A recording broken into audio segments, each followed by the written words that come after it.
Folks, Black Star Network is here. Oh, no punches! I'm real revolutionary right now. Support this man, Black Media. He makes sure that our stories are told. Thank you for being the voice of Black America, Roland. Stay black. I love y'all. All momentum we have now, we have to keep this going. The video looks phenomenal. See, there's a difference between Black Star Network and Black-owned media and something like CNN. You can't be Black-owned media and be scared. It's time to be smart. Bring your eyeballs home. You dig?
Friday, June 16, 2023, coming up on Roland Martin Unfiltered, streaming live on the Black Star Network from Houston, Texas.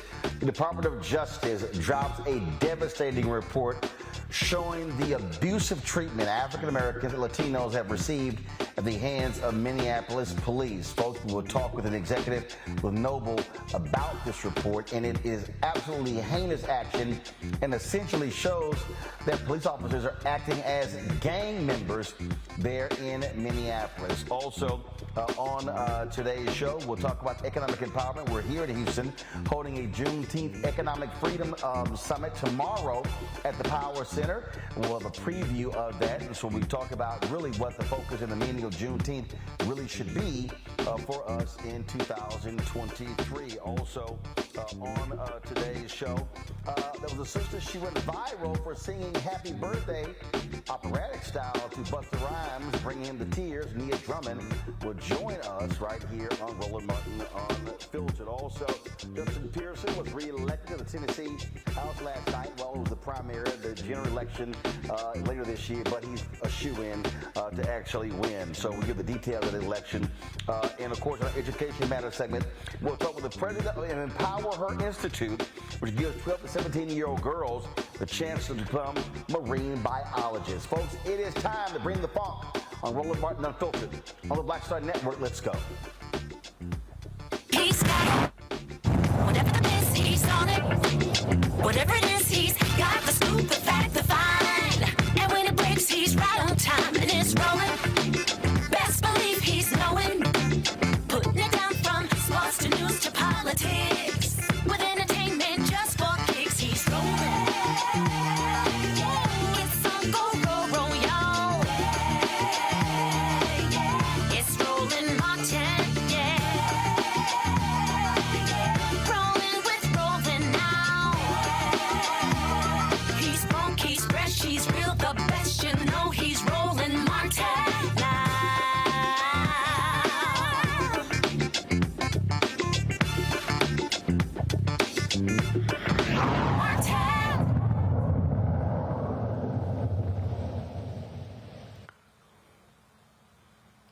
The Department of Justice today dropped a bombshell report showing that the Minneapolis Police Department on many occasions violated the constitutional rights of numerous African Americans and Latinos in that particular city, in addition to Native Americans.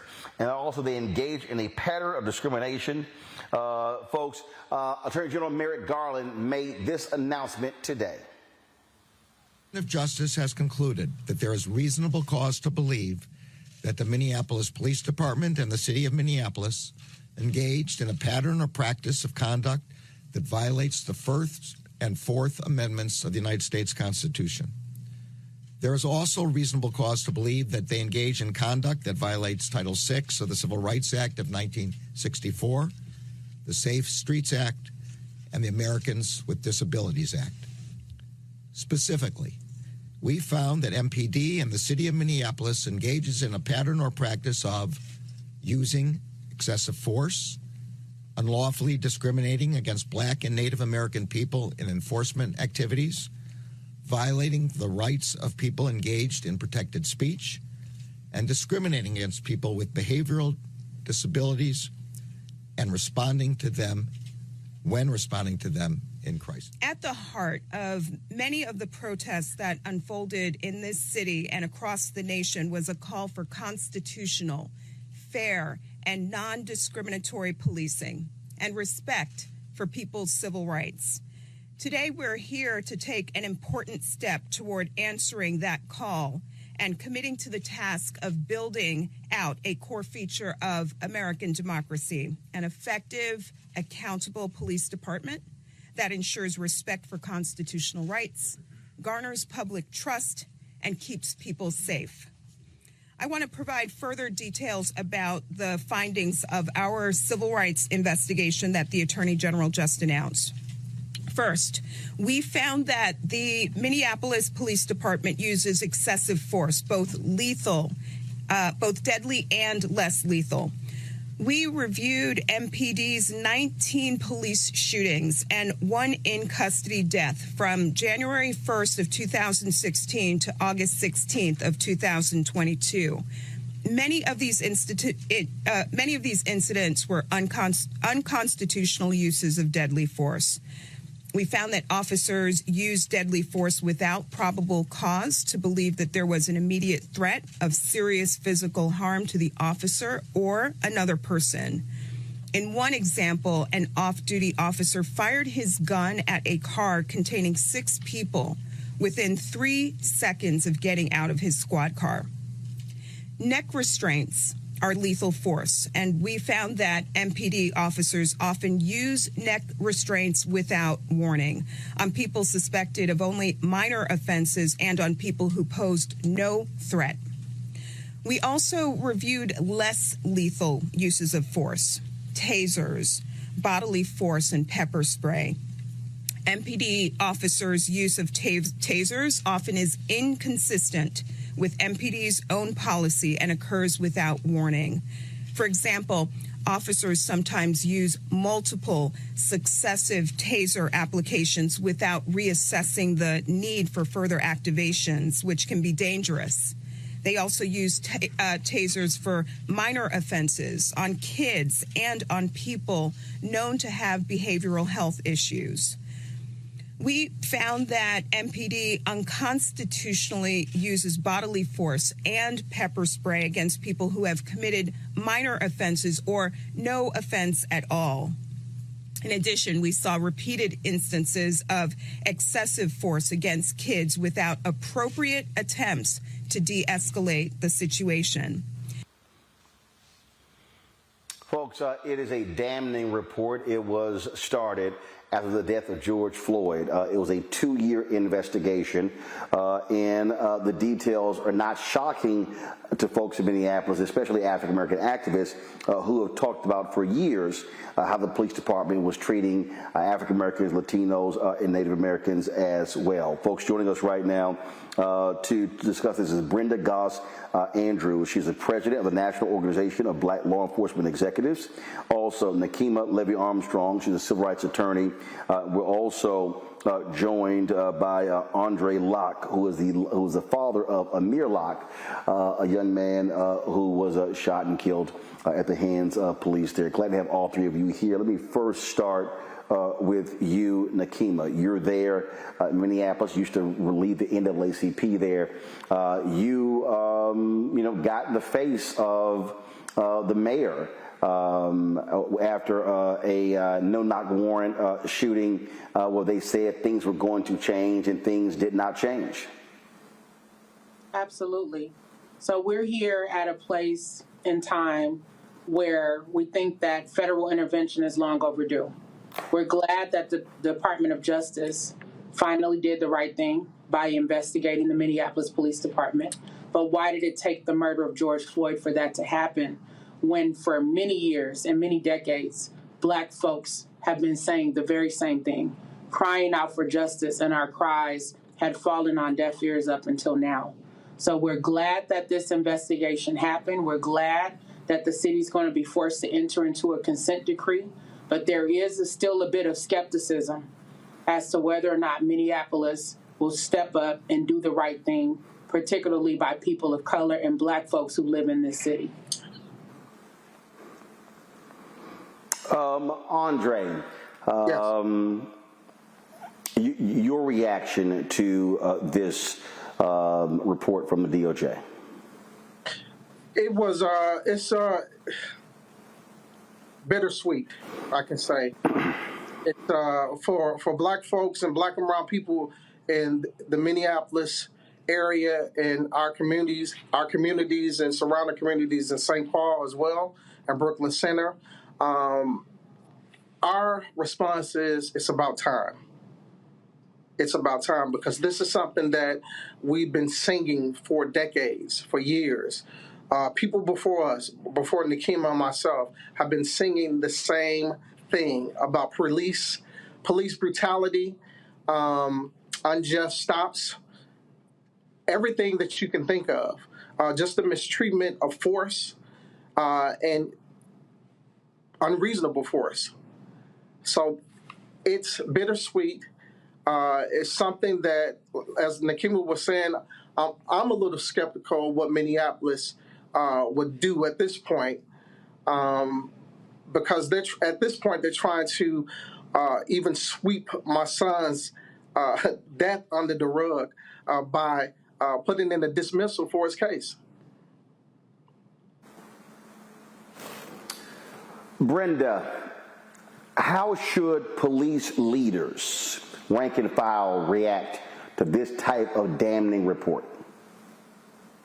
Well, first of all, to your caller just now, condolences on what happened to your son. Yes, this is a 92-page report. I haven't had an opportunity to read it all. I do applaud that it has happened, but I do understand their comments about the skepticism because this has gone on too long in our country. I spent 30 years on the Detroit Police Department, and I started off as a young officer on the street all the way up to a deputy chief. So I operated in both worlds, so I do understand that. This pattern or practice has been going on for a long time, and it's a shame in America that we had to get to the death of George Floyd to finally start really looking at this through the right lens, where we'll have an opportunity to change the police culture. And Roland, that's what we need to talk about. How do we change the police culture? Because this is not the first time, and I hope it would be the last time, but we still hear stories of that. So police leaders need to really pay attention to what has happened in Minneapolis and go back and read this report. I read through it. It has a lot of implications for training, for supervisory training. But you can put all that together, but you have to change the culture, starting from the top. Starting from that CEO, that we will not have disparate treatment of people. We will not violate people's civil rights. And that has to be the message. You can do training all day, but that message must come from the top and cascade all the way to that officer on the street, that this type of behavior will not be tolerated. Not only will it not be tolerated, but that we're going to deal with you. We're going to prosecute you. We're going to terminate you, that we're going to take action instead of sweeping some of these things under the rug when we know who some of these problem officers are in the department.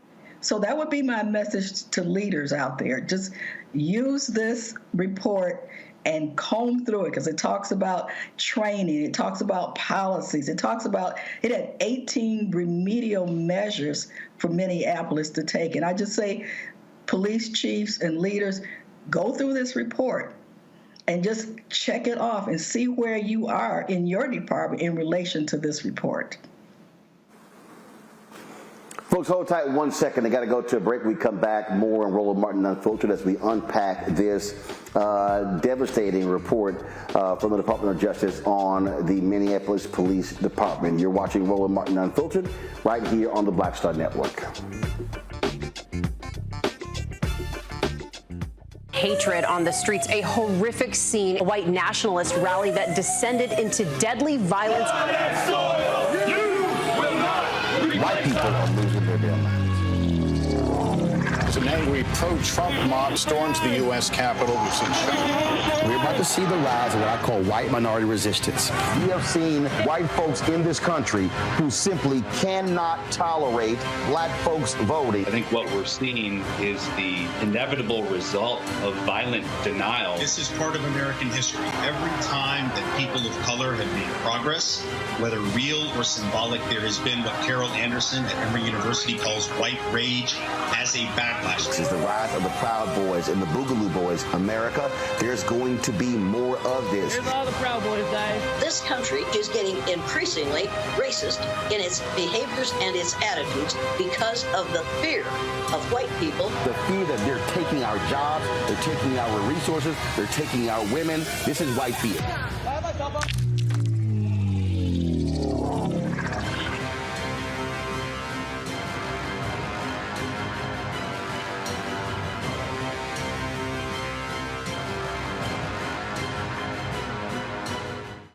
Black Star Network is here. Oh, no punches! I'm real revolutionary right now. Thank you for being the voice of Black America. All momentum we have now, we have to keep this going. The video looks phenomenal. See, there's a difference between Black Star Network and black-owned media and something like CNN. You can't be black-owned media and be scared. It's time to be smart. Bring your eyeballs home. You dig?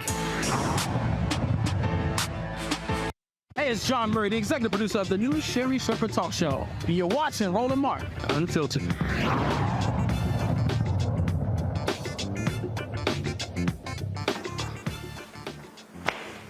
All right, folks, welcome back to Roland Martin Unfiltered as we continue to talk about this Department of Justice report.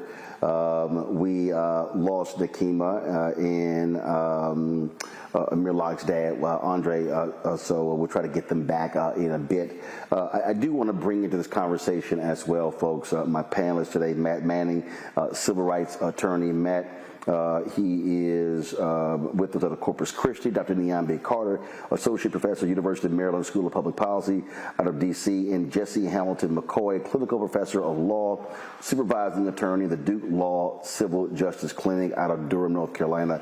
Glad to have all three of you here. I will start with you, Matt.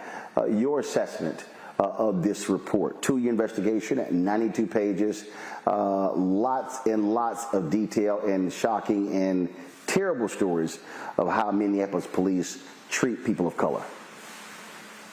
I do think it's a blockbuster from the little bit that I've read, but I'll tell you, Roland, I kind of have, I guess, muted excitement about this or happiness about this, because at the end of the day, if it does not correlate to people being able to individually vindicate their constitutional rights, then we're not making the biggest progress that we need to make.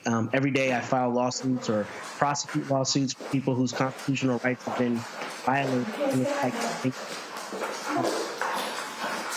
so a lot of background noise, I'm not sure if you get that, but I think unless we're able to connect consent decrees to an ease for people to actually vindicate their deprivation of constitutional rights, we're not moving the ball forward. And the second thing with that is that with Louisville and with Minneapolis here, I like that the Department of Justice is investigating these departments, but it seems to me to be a little too late, right? Because it happens after some blockbuster event. What needs to happen is there needs to be greater enforcement of police departments before it gets to this point where they have had a myriad of these complaints over the years, and finally somebody comes in and does a pattern and practice investigation. Not to say they're not doing it, but it's easy to do it in the wake of George Floyd, right, or in the wake of Breonna Taylor. But police departments around the country have these systemic issues, and until we address those meaningfully where individual plaintiffs can vindicate their constitutional rights, I don't think that this is really all that important, because at the end of the day, people every day have their rights violated, and it's virtually impossible for them to have them vindicated. Jesse, we've also seen examples like in Cleveland where they had a consent decree and then they would come back and have another consent decree. Stuff did not change. Absolutely. I think one of the reactions that I have when it comes to reports like this is we've heard the same thing really since going back even to the Kerner Commission report in 1967. We always hear the same recommendations and the same outcomes, but ultimately, we still are experiencing police violence, particularly in minority neighborhoods and communities, at an alarming rate. And I think one of the concerns that our community and the culture has is what is supposed to happen next, right? We just want people to stop being able to kill Black people or kill minorities in our communities.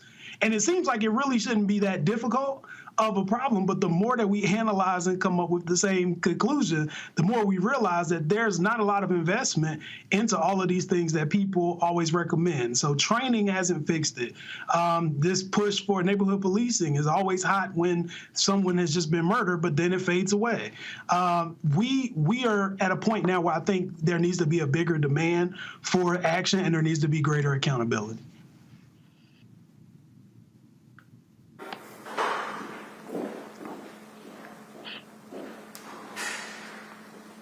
Niambi?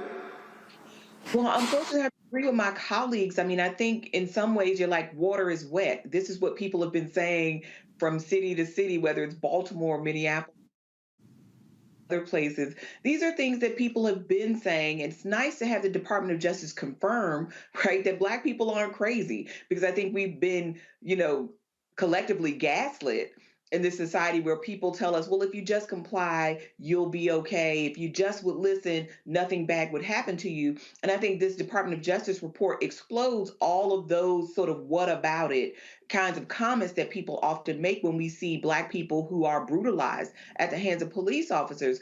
But I am, reserving judgment here, because in some ways, it feels too little too late, because everything from the training and all of this other stuff that was supposed to ameliorate this kind of negative policing hasn't. I think the earlier statement about police culture is something that we have to think about. Who are the people who become our police officers? What kind of requirements do we have for police officers? What kind of mental supports and other things are we giving them? Now, we can't, sort of counsel away or train away the racism that we see here. And so there has to be a willingness to root out those officers, particularly those who are known to be a problem, because one of the things that I think we've seen over and over again, it's never just an isolated incident. It's never a single officer doing a single bad act. It's people who've had a history of being abusive to the public that they're supposed to serve. And then when something really spectacular happens,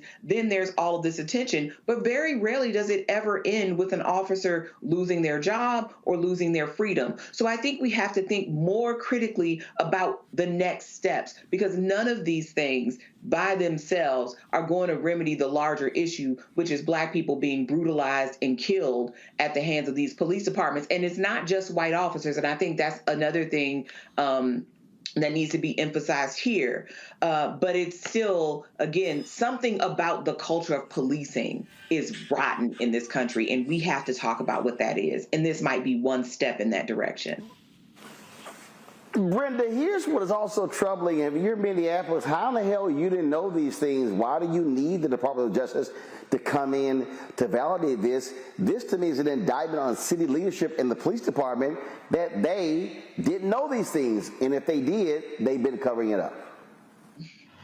Well, I would say, both things. In a police department, you know or should know who your problem officers are. Now, whether you take action or not is another thing. So this came to the boiling point, unfortunately, with the death of George Floyd that required federal intervention. I don't want to say it's too little, too late. Certainly, we would have liked this to happen sooner. We would have liked all of this to happen with many of our other Black males that have been killed. But I want to be optimistic that at this point that we can move forward. And I want to make one other point. I agree with some of the things Dr. Carter said as well. But we need civilian oversight. We need civilians to stay engaged and stay involved. A lot of times, we get involved when something happens, but we have to stay engaged and involved every day. As citizens, you have a right to know what your police department is doing. Each department is handled differently. I know here in Detroit, we have a civilian oversight. Demand, if your department doesn't have it, see why they don't have a civilian oversight board or a committee or citizens involved in a proactive way on your police department. So that would be a takeaway recommendation I would have for any community. Citizens should be involved in some aspect of hiring and recruiting. And I did hiring and recruiting for Detroit Police, and I brought citizens in to kind of be involved in some of those aspects of recruiting and hiring. So even though this report might not cover everything, I think it's a good model for all police departments. I think I said that earlier, but we have to have the community involved. And a lot of times, like I said, Roland, we get involved when something's hot, and then when it cools off, we're not as involved. We're not as vocal. So we need to be vocal every day. You need to go to the court. I remember we court watchers. I don't know if anybody's even doing that anymore. And go down and see what the judges are doing. What kind of punishments are they meting out? Is it disparate treatment even in their sentencing, or is it something else? So as citizens, we have to be vigilant all the time, every day, especially in the Black community. Indeed. Brenda Goss-Andrews with NOVA, we surely appreciate it. Thank you so very much for joining us. Thank you for having me again, Roland. Folks, hold tight 1 second. Going to a break. We'll be back right here on Roland Martin Unfiltered on the Black Star Network. Thank you.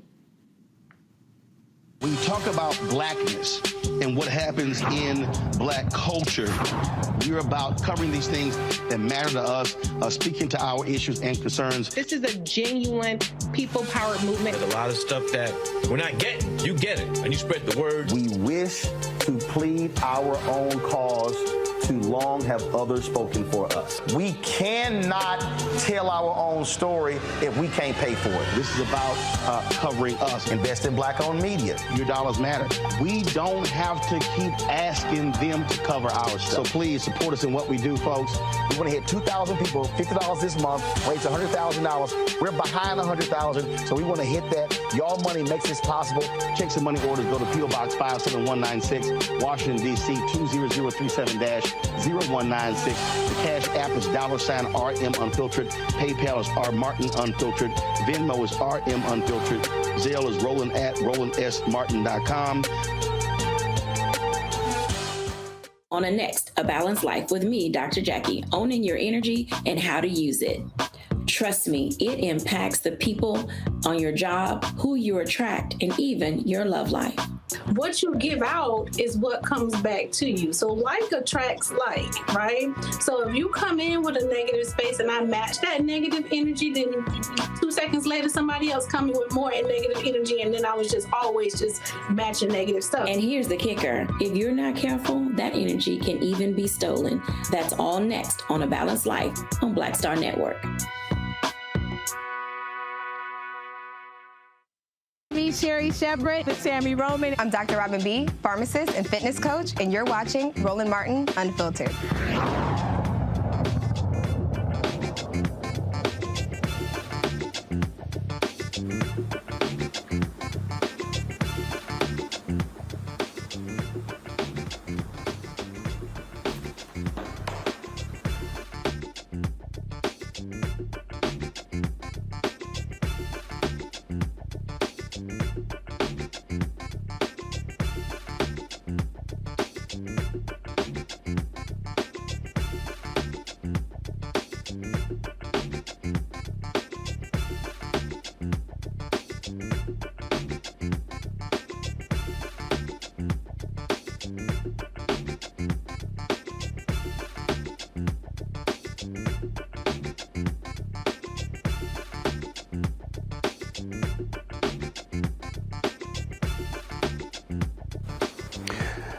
All right, folks, the NBA has brought the hammer down on Memphis Grizzlies guard JA Morant, suspending him without pay for 25 games beginning next season. Now, remember, he previously was suspended for several games. He issued an apology. He met with the commissioner, but then this was after, of course, he was on video on Instagram Live in a strip club brandishing a gun. Then, of course, after apologized the second time, he was in a car with a friend blasting hip-hop music, and he flashed a gun again.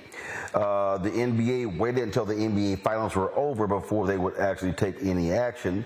NBA Commissioner Adam Silver said this is about Morant's suspension. JA Morant's decision to once again wield a firearm on social media is alarming and disconcerting, given his similar conduct in March, for which he was already suspended 8 games. The potential for other young people to emulate JA's conduct is particularly concerning.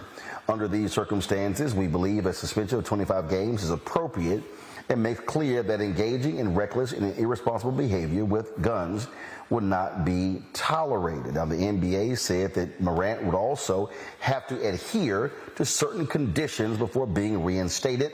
As I said, it's the second time he has been suspended in the last 3 months for showing a firearm on social media. Now, the NBA Players Association, they have also responded to this as well. And so this here is a statement from the executive director of their union. And it's a very strong one. And as you expect, they are defending or raising questions about due process in the NBA. And this is one of the issues that immediately jumps out. Let me go ahead and read to you this statement again. This is the statement that is from the head of the players union. So you see it there on the screen, folks. You see her statement. I'm going to read this for you. She says, quote, and this, of course, is Tamika Tremaglio. She says, Ja has expressed his remorse and accepted responsibility for his actions, and we support him unequivocally as he does whatever is necessary to represent himself, our players, and our league in the best possible light. As to the discipline imposed, which keeps him off the court until December and requires some unstated conditions to be met before he can return, we believe it is excessive and inappropriate for a number of reasons, including the facts involved in this particular incident, and that it is not fair and consistent with past discipline in our league. We will explore with Ja all options and next steps. All right, let's get to it in our panel. Matt, look, you're a civil rights attorney. Your perspective on this is a lot of leeway the commissioner is given to make these decisions. And you have the players union who is saying, hey, was this even fair process to suspend him? Well, one, this is why unions are important, because they stand up for the values of their members, right, and the rights of their members. But, for me, this is actually less about Ja Morant and about the NBA and more about the schizophrenia we have in our country as it relates to guns. We live in a country that is beset with mass shootings and legislatures that are reticent to do anything about them. So for us to wax poetic and act like Ja Morant waving a gun in a car is a cardinal sin, when every day we see nothing but images of guns, and support thereof is just patently dishonest, if you ask me. Now, from his discrete issue as it relates to whether he sat with Adam Silver and told him he wasn't going to do it again, I mean, I think the punishment is a little excessive, particularly considering his youth. And, I like the idea that these are role models, but I also don't like the idea that they're held to some standard that's unreasonable for a 23-year-old. And that's just my personal opinion. But I think the bigger thing is we have to be honest about our position on guns and how we view them as a society. And it's absurd that somebody like Ja Morant is not playing basketball for 25 games, but every day we're bombarded with images of guns. And when people actually get injured with them, our legislatures cannot find a way to put meaningful checks on it. So with that, I would say we need to have a larger conversation about the role of guns in our society and our willingness to stand up to the powers that be and the moneyed interests that keep those guns on our streets and not regulated the way they should be. Jesse, let me ask you this question. Let's say you are an attorney for Ja, and you say, look, the man apologized once. Now you talk about 25 games, no suspension. But let's say there's an NBA player who is a hunter. Let's say he posted photos of him brandishing a gun. Would the NBA respond the same? And so you hear the executive director of the Players Association talking about this double standard. Your thoughts on that? Well, I mean, I think that's true. I mean, we do already have NBA players who are hunters and who have posed on social media sites with guns. That's happened. I think that this punishment was less about what Adam Silver is saying with influence and more about their view on insubordination, because they have talked to Ja Morant prior to about this same situation, and he had expressed remorse prior to. And I think the NBA has taken the position that they are less willing to accept his apologies and less willing to believe that he won't do this again. And they're using, in a sense, a cop-out of saying, well, his influence to kids or people who are watching might diminish the brand. But I think in actuality, it's more so showing Ja Morant that they plan to take this seriously moving forward, and that any deviation from what the NBA expects of him as a player and participant in this league will be harshly punished. Is it, I mean, look, you hear the executive director say there, Niambi, these unwritten acts that he is going to have to perform to be reinstated. And it's very interesting how people reacted to this. There are a lot of people who are like, oh man, this guy's an idiot. He's stupid. It's cost himself millions. You have others who are saying, well, why is he suspending Second Amendment rights? Others who like say, hey, the NBA is protecting its brand as well. And so to me, what this says is the NBA, okay, we hit you with a light suspension before. You came and met with the commissioner, you apologized, said it wouldn't happen again. Boom. It happens again. This is their way of saying, keep playing around. You're going to see how serious we are about impacting your money. And keep in mind, he keeps this up, not only losing NBA job, losing endorsements, all sorts of things. Absolutely. And listen, I agree that this is about the NBA flexing its muscle and showing these players who's boss, so to speak. But this is also one of those conversations we need to have, because I agree with my panelists. All of these other things are playing in the background, and multiple things can be true at the same time. But this is what happens when you give 23-year-olds whose brains aren't even fully formed millions of dollars and then expect them to exercise the judgment of fully formed adults. So they look grown, right? They're big people. They play this game that entertains us. They make lots of money, but they're not grown-ups. I work with young people all day, and the decisions that they make sometimes leaves me scratching my head. This is how I know this young person is not a full-grown man. Now, I do think this is one of those sort of grow-up time moments for Ja Morant. I think we have to consider what choices come next, because working in the NBA is a privilege. The NBA is not like other institutions where you might work and the protections might look the same as if you were in a different kind of employment space. So I think that also has to be considered. I do share those same concerns, though, as the union, where the NBA can say you have to meet these requirements. You don't know what the requirements are. So you're signing up and agreeing to something because you are being held to account by this organization where you really, I mean, you have some bargaining power, but not really. Ultimately, the NBA is going to be the NBA. And so if they decide that Ja Morant has to go, there will be somebody else waiting in the wings to take his spot. So it's not going to cease functioning as an institution. But these kinds of vague requirements really only serve the NBA. They don't serve Ja Morant or his assistants, right, to become a better decision maker and become a more mature person in this position. So I think these vague requirements that the NBA has sort of said that they're going to ask of him, but have not actually delineated what those are, that should be cause for concern for many players, because I don't think this will be the last time that the NBA decides that something like brandishing a gun or some other behavior is beyond the pale, and then say, and you're going to have to do these things to be determined. I think that is always, that vague language always serves the institution and never the person who is subject to those kinds of requirements.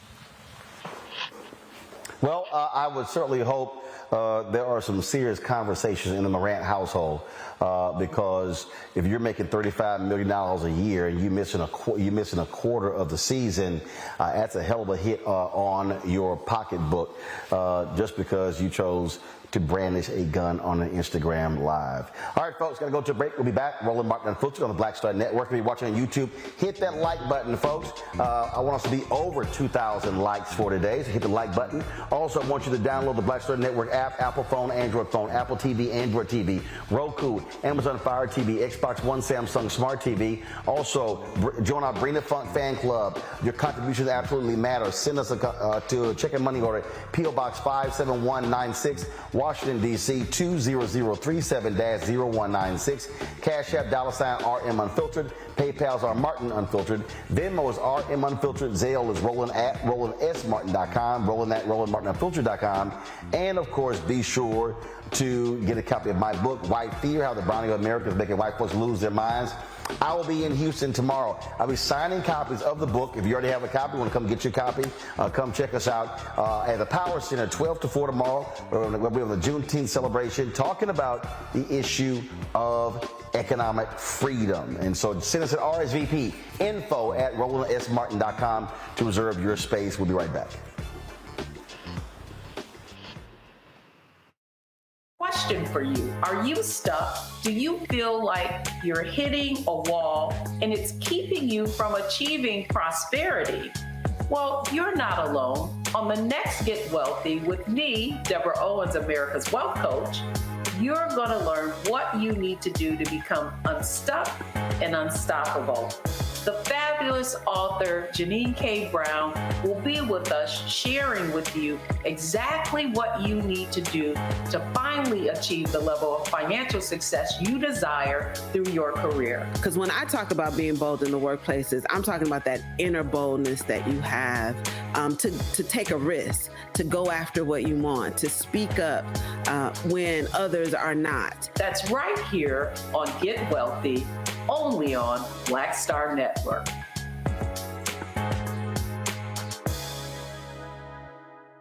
Up next on The Frequency with me, Dee Barnes. She's known as the Angela Davis of hip hop. Monet Smith, better known as Medusa, the gangsta goddess, the undisputed queen of West Coast underground hip hop. Pop locking is really what indoctrinated me in hip hop. I don't even think I realized it was hip hop at that time. Right. You know, it was a happening. It was a moment of release. We're going to be getting into her career, knowing her whole story, and breaking down all the elements of hip hop. This week on The Frequency, only on the Black Star Network. Hi, I'm Jo Marie Payton, voice of Sugar Mama on Disney's Louder and Prouder Disney Plus, and I'm with Roland Martin on Unfiltered.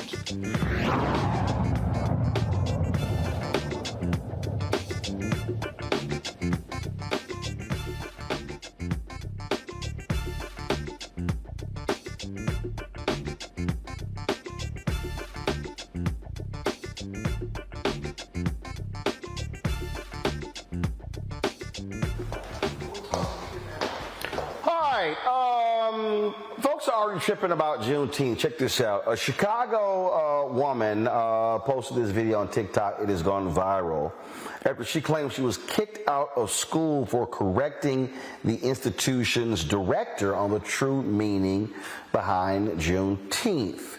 All right, so listen to the video she posted. So today I got kicked out of school because the director at my school didn't like the feedback that I had for her about something that she said in class. So I go to school right now for aesthetics. I was practicing to be an esthetician.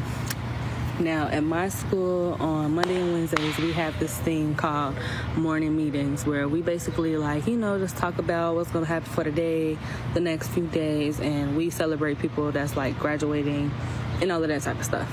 Now, the director at my school had an announcement for us, and she said that Monday we will be celebrating Juneteenth, but instead of celebrating it for what it's for, we're going to celebrate it as a diverse day, make it a diverse holiday.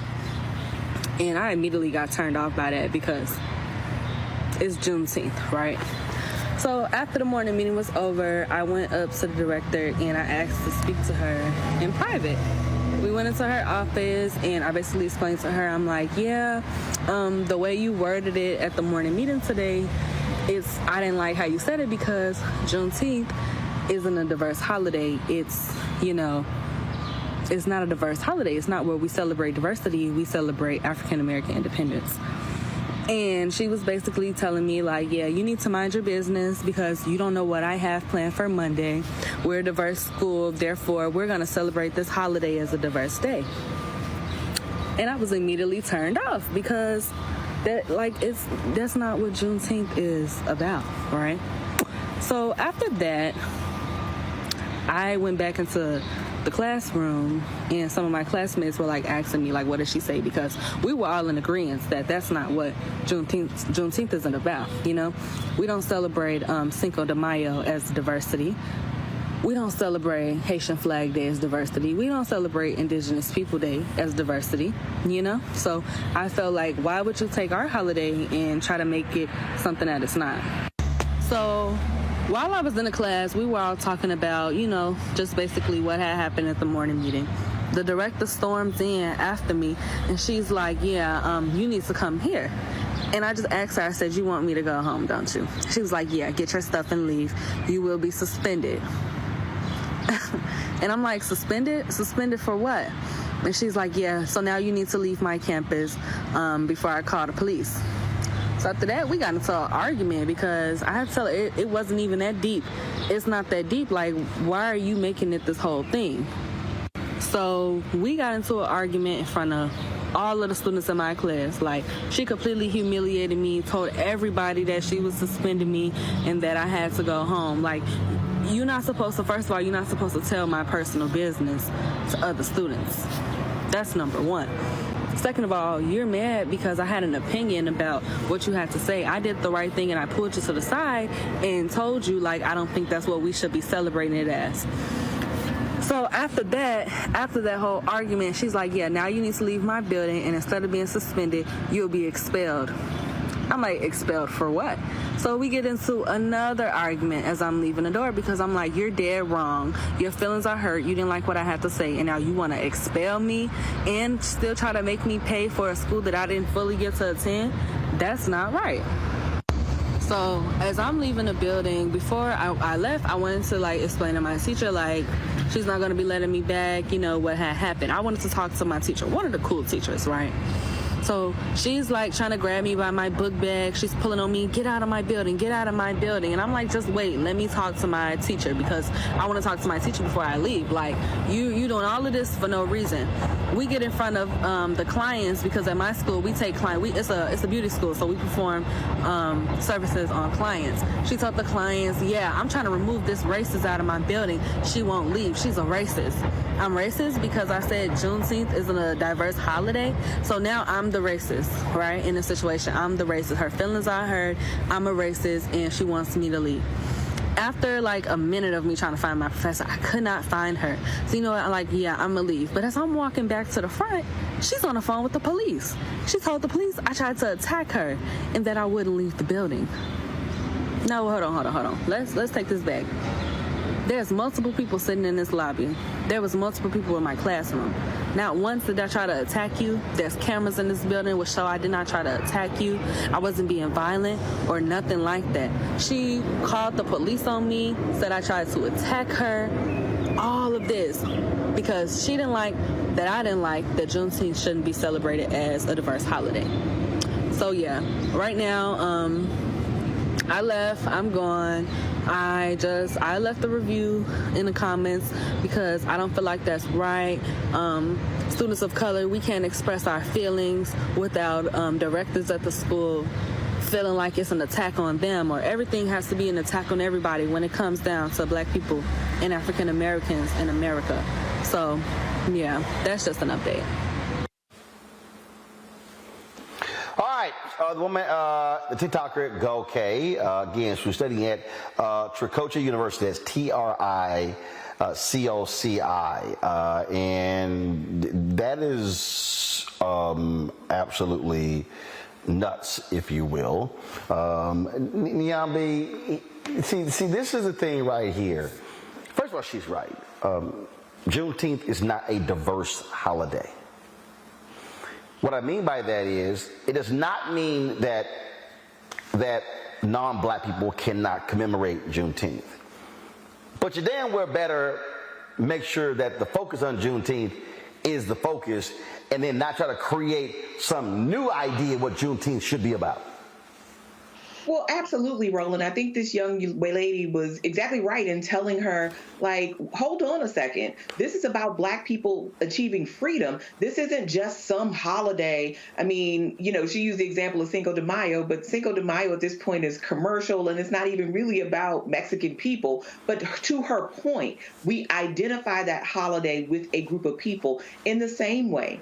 Juneteenth is a national holiday that commemorates the freedom of Black people who were enslaved in this country. That cannot be missed because Some people are uncomfortable, right, acknowledging what this is about. And ultimately, what probably, if we believe the story as this woman has suggested, what probably drove this director crazy was the fact that this young person corrected her and was not okay with sort of going along to get along. Because ultimately, this diverse holiday, of trying to redesignate this holiday, which was born out of, the events of 2020 and the unfortunate demise of George Floyd, which we all were traumatized and witnessed, and the protests thereafter, that we will not then say that this does not have anything to do with Black people. Decentering Black people and decentering Blackness is about other people's comfort. And we cannot allow that be the rubric or the measure by which we celebrate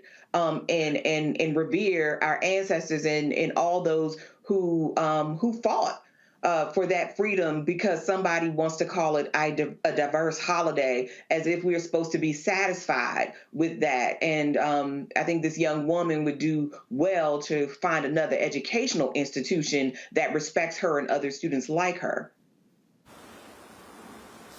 And that right there, Matt, is the thing for me that I keep saying. We need to be very vigilant and not letting these folks try to redefine what Juneteenth is and turn it into simply another day for people to sell some stuff.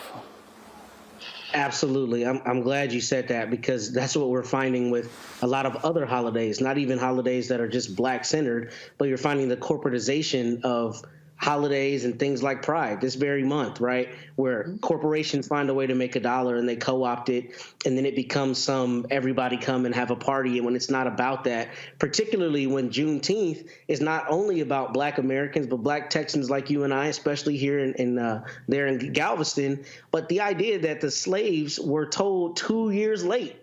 I mean, Juneteenth is not about anybody else. And beyond that, it's not just a happy holiday. We should definitely celebrate emancipation, but we should also say this is emblematic of exactly what we've endured since we've been here. 2 years later, the Union soldiers come and tell us that we've been free for 2 years. I mean, that's a holiday that deserves significant reverence and reverence for our forebears and what they withstood. And the idea that it gets whitewashed, so to speak, and becomes everybody's diversity holiday is grossly offensive. And that's precisely the kind of thing we have to be vigilant against. Look, we talk about DEI on the show. We talk about a lot of things in terms of inclusion, but inclusion does not have to mean erosion, where we should not have our history and the reverence that should be duly applied eroded for other people's comfort, as Dr. Niambi said. So with that, I'm glad that this sister stood up, because this is grossly offensive to try to make this about anything other than our people and emancipation. Just that's like somebody saying, let's make St. Patrick's Day diverse. Absolutely, man. I understand. Well, look, I think, anytime that I talk to my students about Juneteenth in the first place, I think it's important to understand that there's kind of two sides to that story. And just like my fellow panelists talked about, people who were informed about their emancipation way late. But then there's another piece that people don't deal with, which is the massacre of the people when they are no longer able to be exploited by the white system, right? And I think it's important for us to see both sides of that, since now this has become a national holiday, mainly because we know that once things become national holidays, they get co-opted. You'll see Juneteenth ice cream at the store. That's not really what this is about. And so what we're trying to do, and what this student rightfully did, was try to educate people. If you're going to tell folks about Juneteenth, tell them about what Juneteenth is. Don't allow, particularly in a time of, we see what's happening in Florida, rolling out all of these things to take away not just critical race theory, but Black history. We can't allow the whitewashing of Black history to continue to the point where there's nothing that is specifically reserved for the culture.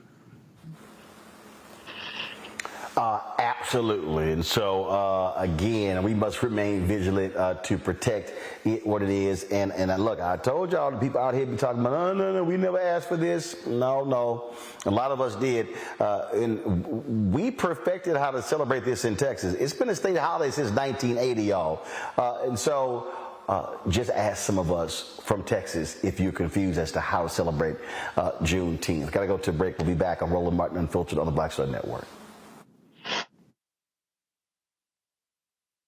Next on the Black Table with me, Greg Carr, a very different take on Juneteenth with the one and only Dr. Sunyata Ahmed. We'll explore the amazing foods, remedies, and rituals that are a part of our history and the Juneteenth holiday. So it's our responsibility to return the healthier version to our folks instead of just the red liqueurs marketed to us, the red sodas and the other things. I mean, why does the Kool-Aid man have to sound like Louis Armstrong? He's like, oh yeah! Yeah, right. An enlightening and tasty hour of the Black Table, only on the Black Star Network.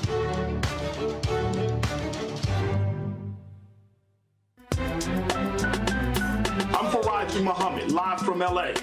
And this is The Culture. The Culture is a two-way conversation. You and me. We talk about the stories, politics, the good, the bad, and the downright ugly. So join our community every day at 3 p.m. Eastern and let your voice be heard. Hey, we're all in this together. So let's talk about it and see what kind of trouble we can get into. It's The Culture. Weekdays at 3, only on the Black Star Network. Hatred on the streets, a horrific scene, a white nationalist rally that descended into deadly violence. White people are losing their damn minds.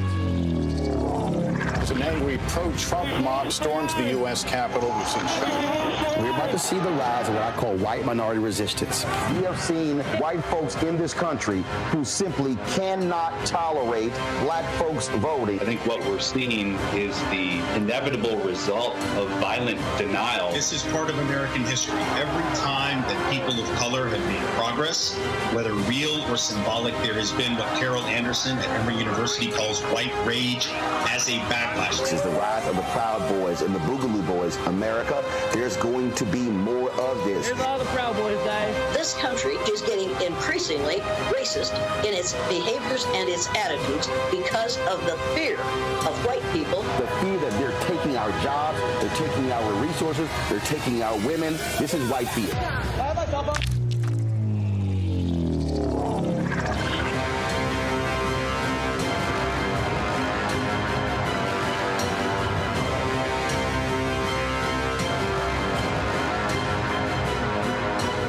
When you talk about blackness and what happens in black culture, we're about covering these things that matter to us, speaking to our issues and concerns. This is a genuine people-powered movement. There's a lot of stuff that we're not getting. You get it, and you spread the word. We wish to plead our own cause.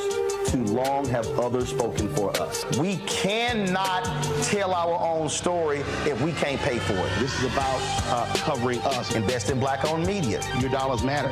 We don't have to keep asking them to cover our stuff. So please support us in what we do, folks.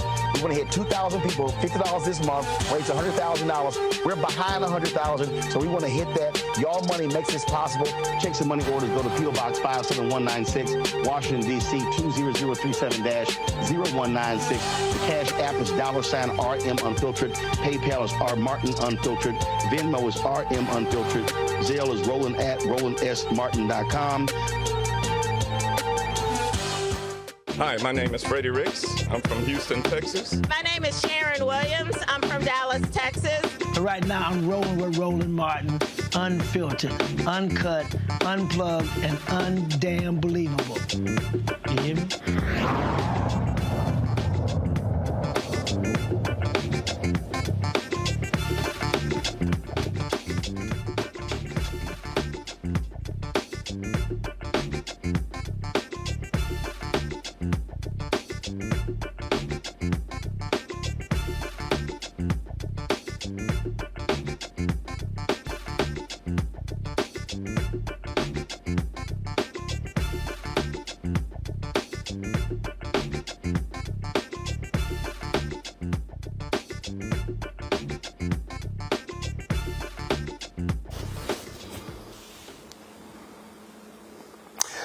Welcome back to Roland Martin Unfiltered on the Black Star Network. A couple weeks ago, I came across this video on social media. I posted the video on my Instagram page, got a crazy amount of response, sent it to folks like Tamron Hall, my good buddy Slodette O'Brien, and others.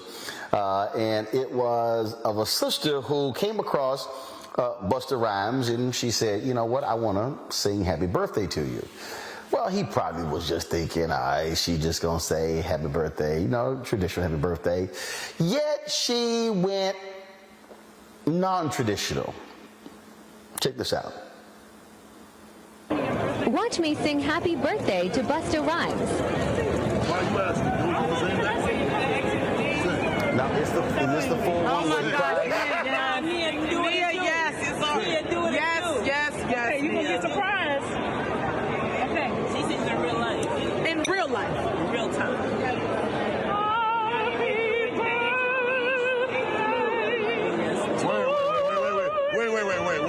Wait. Yes. What the fuck going on? Yes. What the fuck? Let me finish. I definitely wasn't expecting that. Where Mama's Start over. Give me your hand. Okay, here we go.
Why the fuck you do that to me?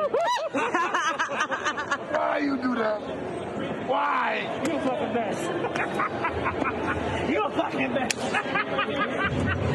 A mess. Yes, Nia. Stop. No. Don't do that. Stop. Let it bless you, boss. Yes, let it bless you. Happy birthday. This is reflective with his brain. Okay? Don't do that.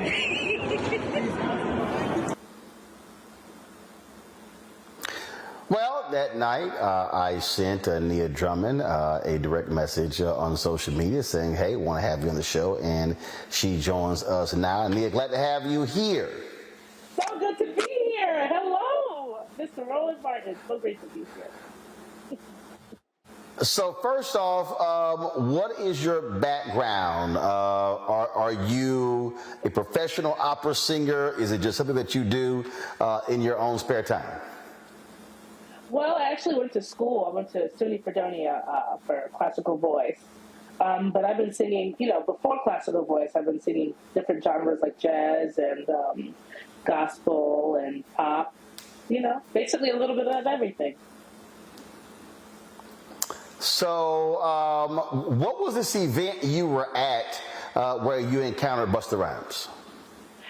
Well, I was at the Gordon Parks annual gala at Cipriani's on 42nd Street, and I was there as a former winner of the scholarship in partnership with the Gordon Parks Foundation and Young Arts, which is an organization tailored for young people.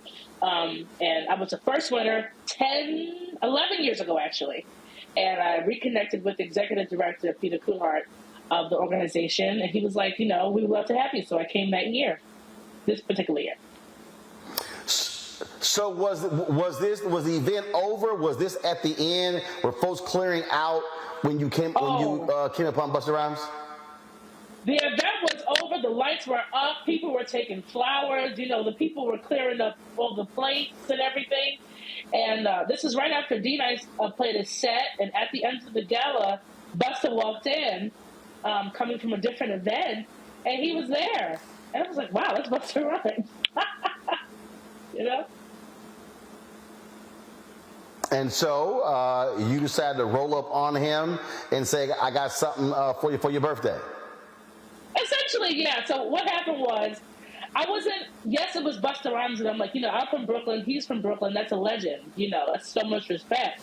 But I wasn't necessarily going to speak to him. I was more so interested. His personal assistant showed up with a tracksuit on, with like a sweatsuit. And that took me for a surprise. And he showed up to a gala with a sweatsuit on. I was like, who are you? I need to have a conversation with you. Just because of that. And that ended up being Busta's PA. And then I found out it was his birthday. And then I felt something tell me, you should sing happy birthday to Busta. Yeah. And then that happened, and he obviously was quite emotional by that.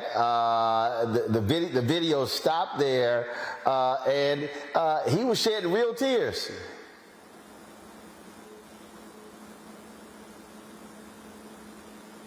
Looks like Nia is frozen there. Y'all let me know when we get her back. So we could continue our conversation.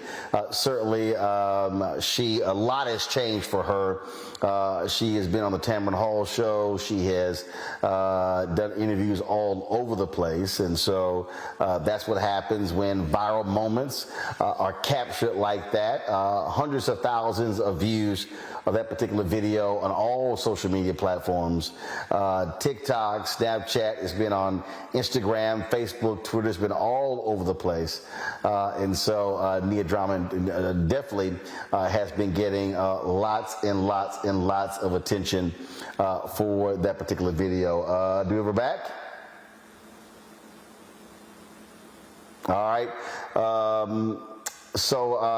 Again, Nia, are you there? I am here. I'm sorry, my call failed. You know, the devil is on the service. I don't know what's going on.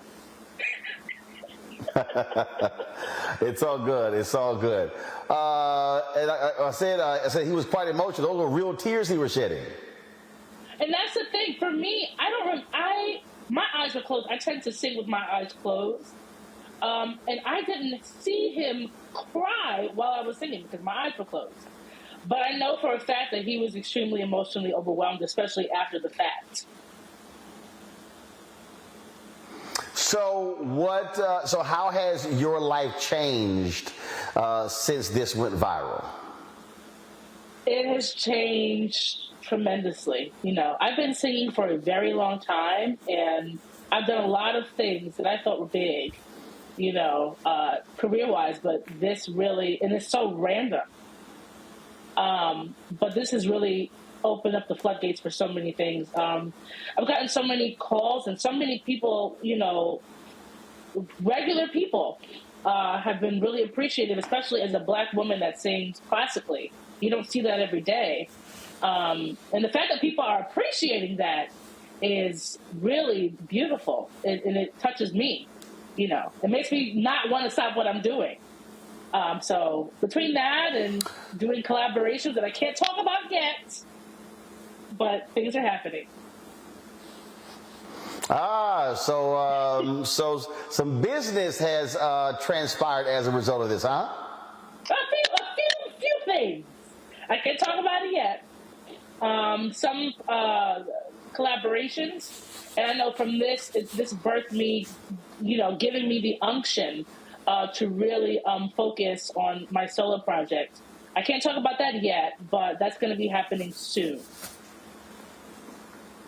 Cool. Hold tight 1 second. I got to go to a break here. We come back. I'm sure my panel has some questions for you as well. Folks, we're chatting with Nia Drummond.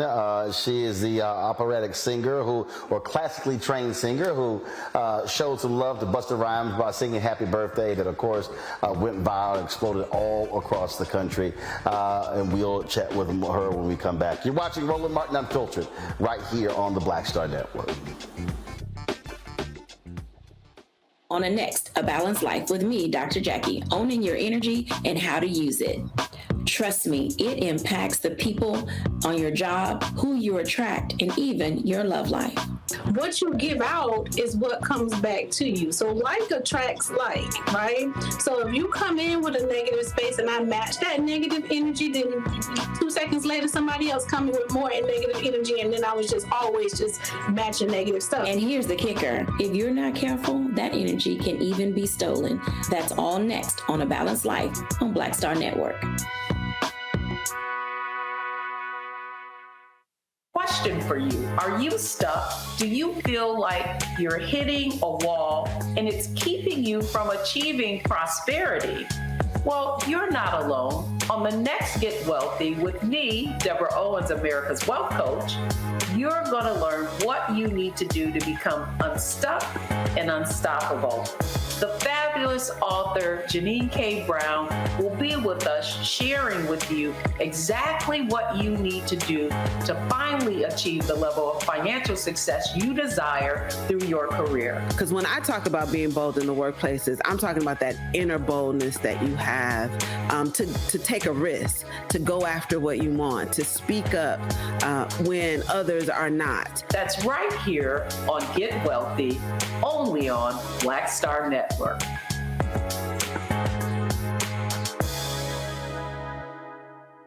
Hello, I'm Marissa Mitchell, a news anchor at Fox 5 DC. Hey, what's up? It's Tammy Roman, and you are watching Roland Martin Unfiltered.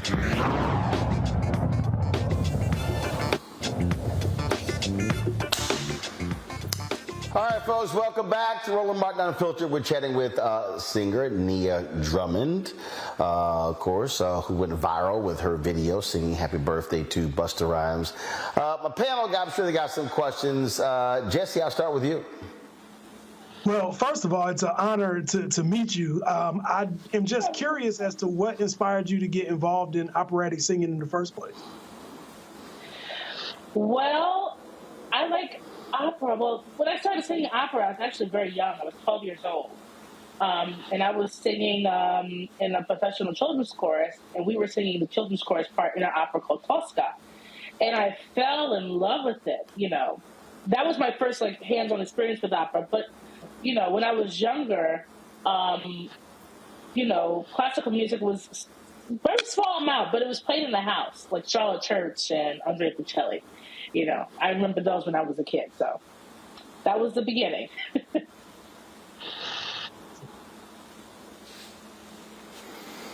Niambi.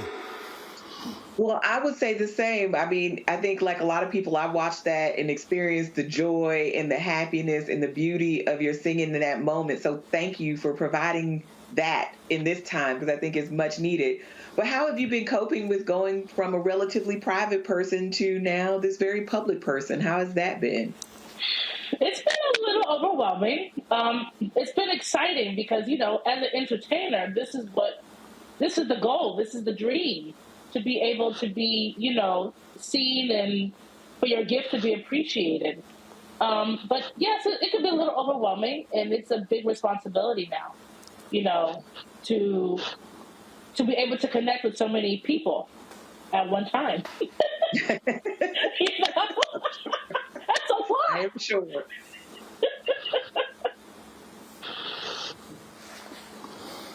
Matt. Well, let me first say, Nia, your voice is exquisite, just positively beautiful. And I wanted to ask, has this opened a larger conversation about Blacks in classical music? Because obviously we're very well represented in other genres, but there's a dearth of us in classical music. So what, if any, effect has this had on your ability to tell people that they should be in classical music or anything in that nature?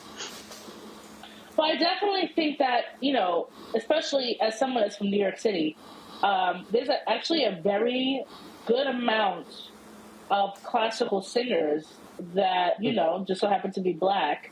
It's hard to penetrate a market that is Black. A lot of Black people don't listen to classical music, and the only way for us to be seen is through this, you know, white lens in terms of, you know, classical music being stereotypically for older white people. But I feel like this opens up a conversation, and it gives perspective on what Black people can do as a community and what is okay to listen to, and shattering that wall on the stereotypes of music and genres. And anybody can like whatever they want. Like, you know, I'm sick of this divide of Black people should only like R&B and hip hop.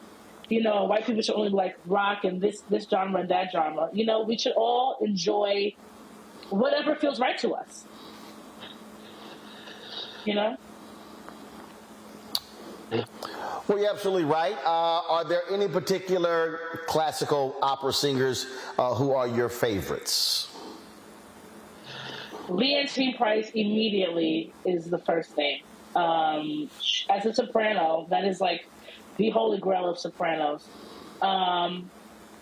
Jesse Norman, incredible voice, incredible interpreter. Young singers, well, not young singers, but current singers, I would say LaTanya Moore, she's incredible. There's a lot of classical singers out there, Black classical singers that are doing their thing. And I have a lot of people. Denise Graves? I'm sorry? Of course Denise Graves. Of course Denise Graves. Denise Graves is incredible. It's just hard to think of all the singers at one time. Denise Graves, Kathleen Battle, that's an amazing voice. It's a soprano named Angel Blue, Eric Owens. There's so many. And thank God for the internet, and we have it's so quick at our fingertips that we can access all this information.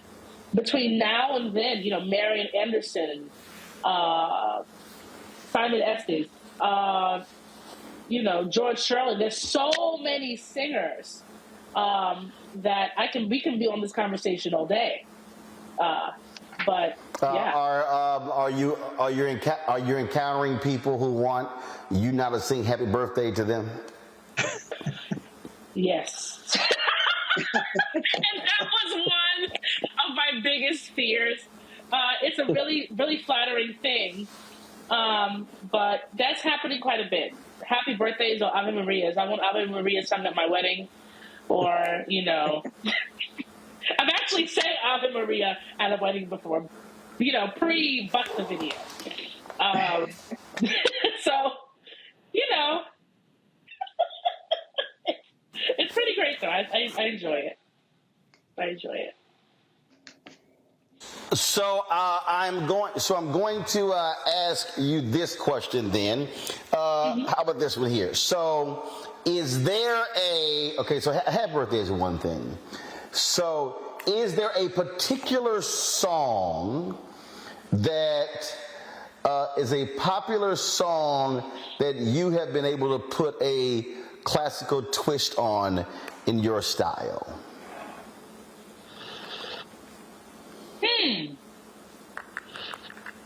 Popular song, do you mean like a current song?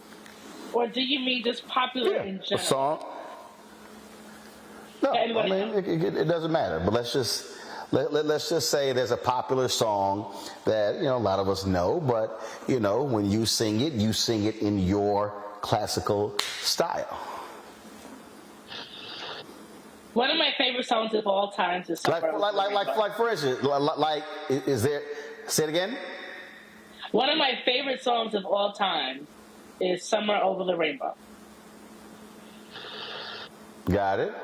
So, like, is there an Anita Baker, a Patti LaBelle? Is there a Mays? Is there a Luther Vandross song? Is there a Dionne Warwick song? Is there a song that again that we know but that you? There's a Dionne Warwick. I don't know if this will count though. I don't know if many people know this song. There's a Dionne Warwick song called "Alfie" that I love. That can be done easily operatically. Easily. Well, I mean, anything Burt Bacharach since it's so easy, let's go.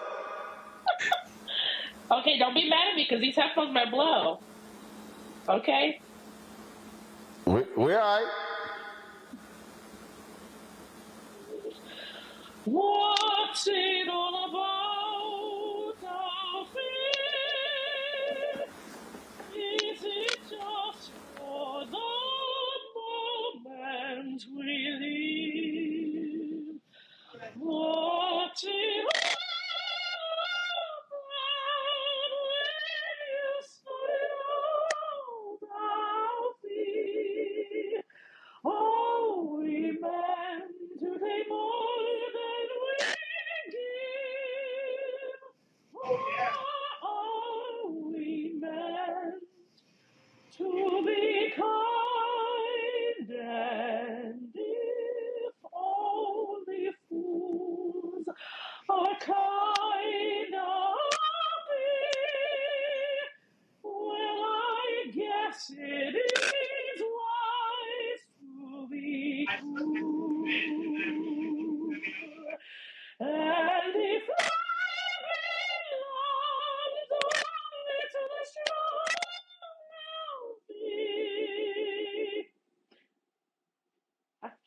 the rest of the song. What will you let know? As sure as I believe, there's always I'll be. I know there must be something more, something even unbelievers can't believe it. I believe in love. I'll feel without true love we just exist. Until you find a love beyond this, you're nothing I'll be. When you walk, let your heart lead the way, and you'll find love every day. I'll be. I think that's it. I'll be.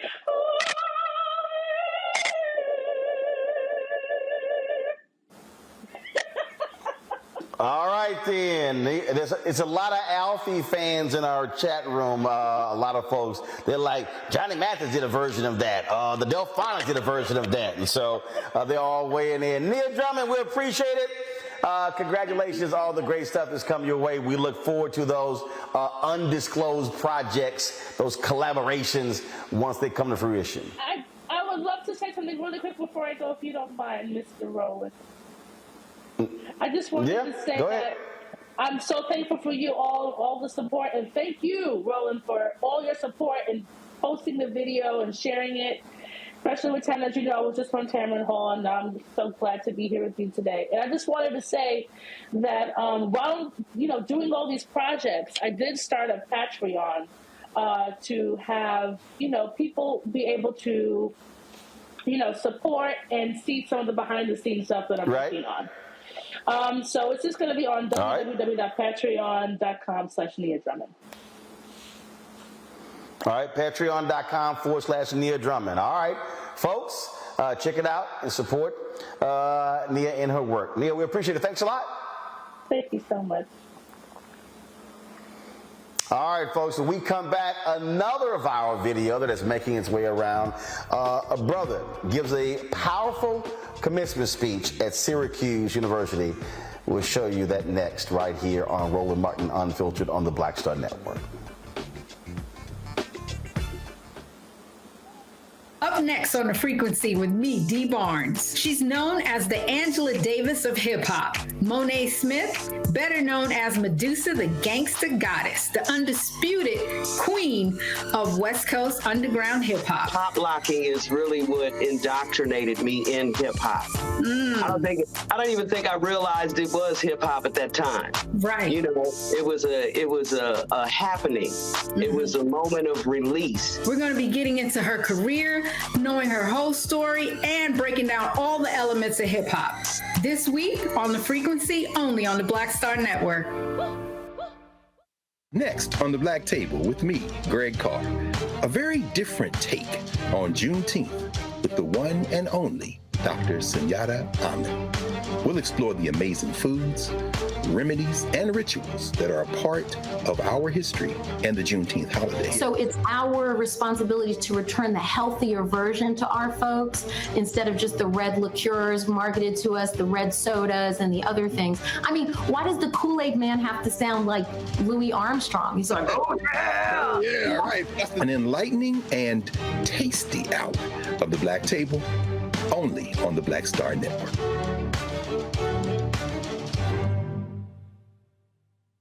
Hello, we're the Critter Fixers. I'm Dr. Bernard Hodges. And I'm Dr. Terrence Ferguson. And you're tuned in to Roland Martin Unfiltered.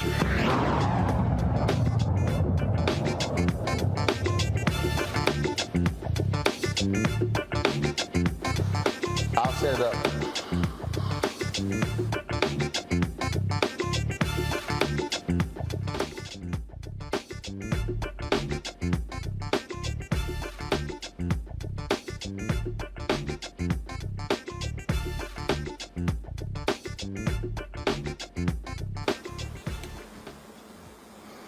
Folks, we've been in commencement season for the past month, and there have been a lot of speeches we've heard about, some critical, some others that have ticked folks off. But there's a speech by Jordan Pierre, graduate of Syracuse University, that is getting rave reviews from folks all across the country.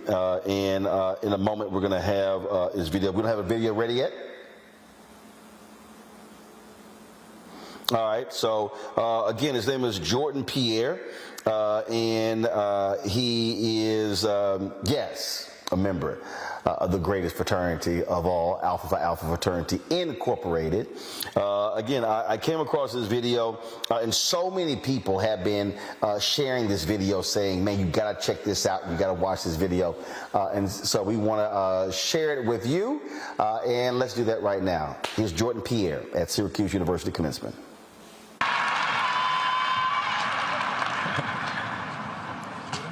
Good afternoon, faculty, staff, students, and friends.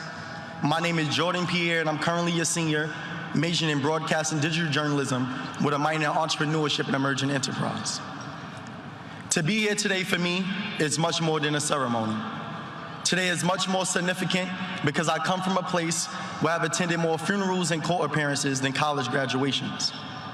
To be here today is a barrier broken. I have my family in attendance today, and for many of them, this is the first time they have attended a college graduation.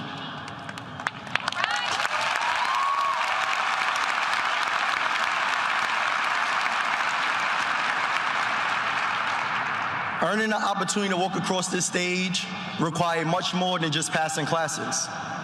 For what makes this institution rigorous, at least for us Black and brown students, is not the curriculum, but what comes with being Black in the context of America while trying to uphold academic excellence. It's not the curriculum that makes this college experience rigorous. It's occupying academic buildings and being sent suspension letters for advocating for the creation of policies that will hold every student accountable for the racial slurs and vandalism of the dorms we Black students lived in. It's not the curriculum that makes these courses rigorous.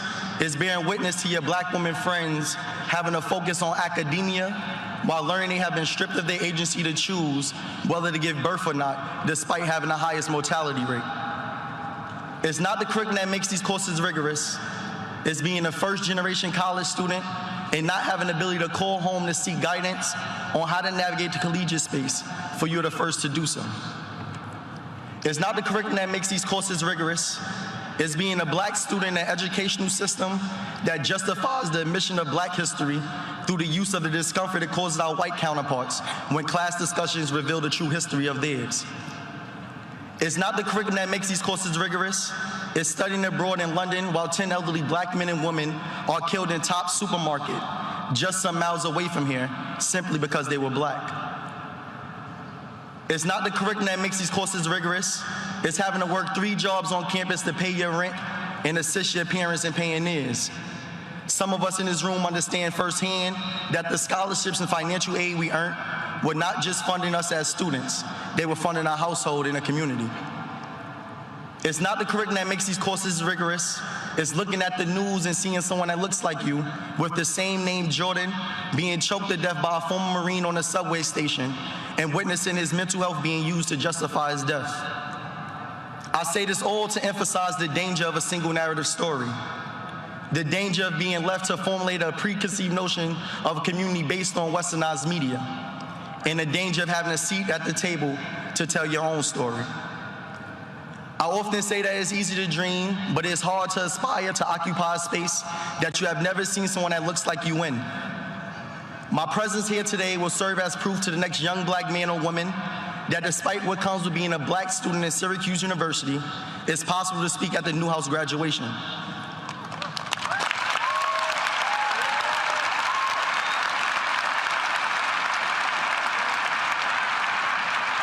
There was a time when I did not know what a student marshal was until last year when I met a Black woman named Adudu, a student marshal at the College of Engineering and Computer Science. There was a time when I did not believe I was going to be the President of the United States, which is what I will one day become, until I seen Barack Obama become the president.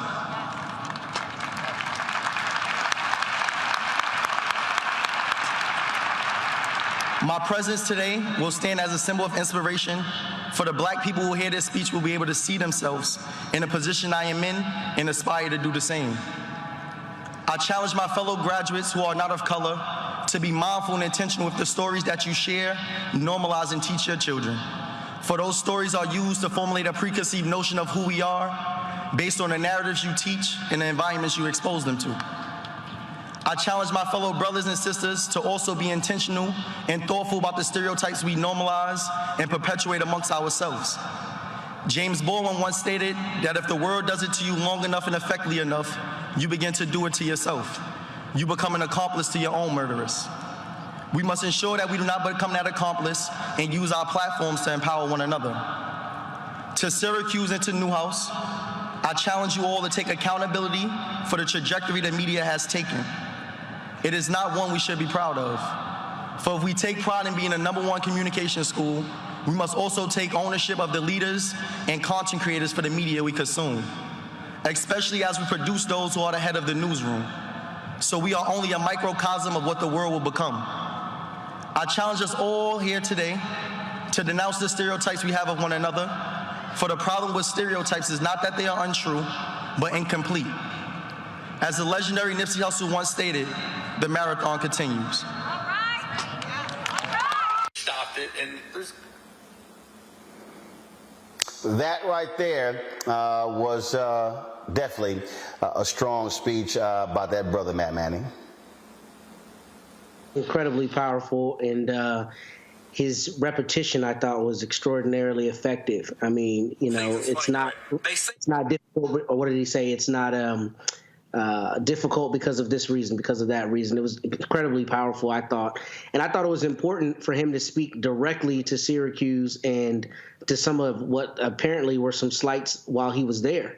What not only Black students endured, but I think it's important because I think it's important when we have events like graduations and other spaces that are supposed to be full of pomp and circumstance for people to speak truth to power, because one, that's when you have the largest audience, and two, that's when you have people listening most intently. And I think he masterfully used his platform on that day. So kudos to this young man.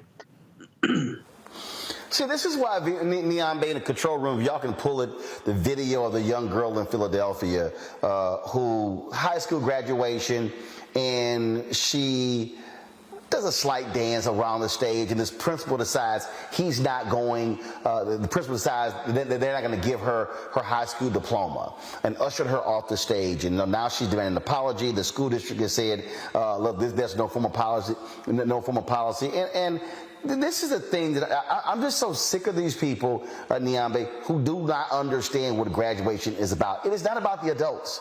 It's literally about the people who actually have graduated.